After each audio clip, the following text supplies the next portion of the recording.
us on hate crimes in the country. Let's cross back to Durban now. Steve, I do apologize for that interruption. It is the nature of live news.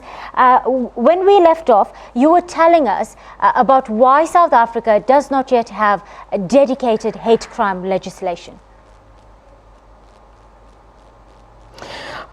Thanks, Kishni. It's understandable, with much needed news in terms of what's happening in Johannesburg.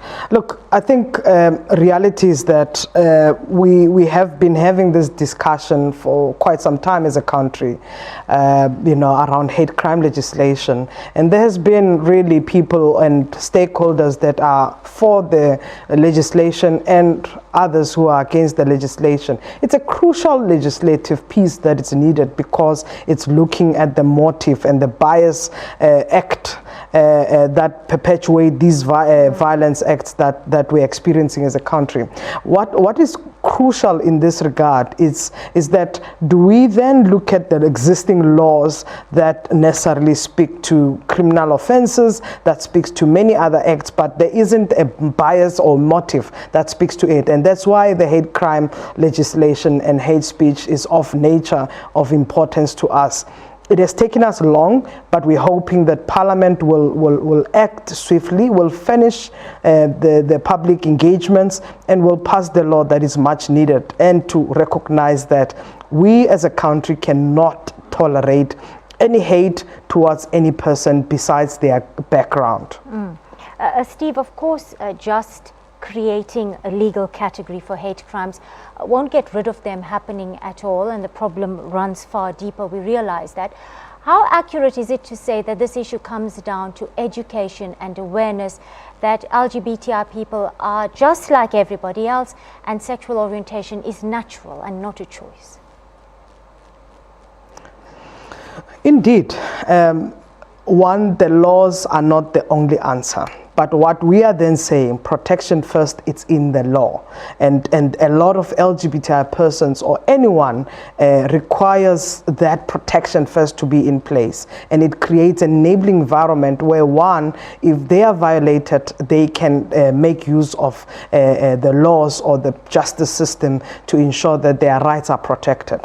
One. The second thing is that there are quite a number of organizations that have been doing fantastic work, including also the National Task Team that was set a couple of years ago by the Department of Justice.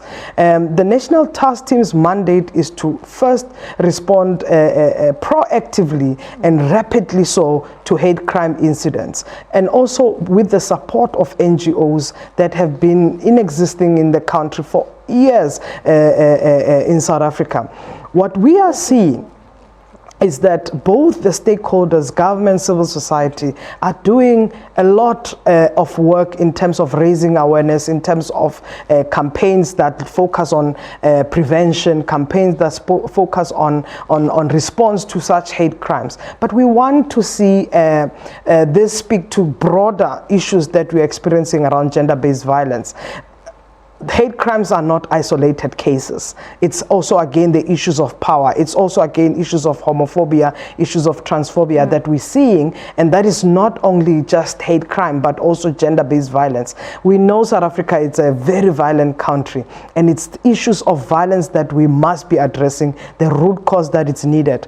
What stakeholders and civil society groups have been calling government to account on, one, we needed a clear strategy that speaks to how we address gender-based violence in the country. And in the category of gender-based violence, hate crime is one of it. We've seen the national intervention strategy that's in place, but we want a more vigorous, clear, multi-sectoral and costed gender-based violence plan.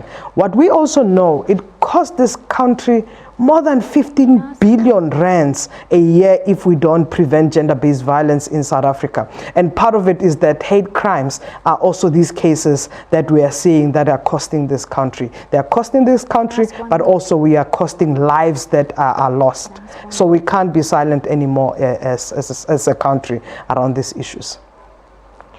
That was Steve Letsike, Director of Access Chapter 2. Thank you so much for sharing your insights with us on the SABC News Desk. Let's move on to this hour's headlines.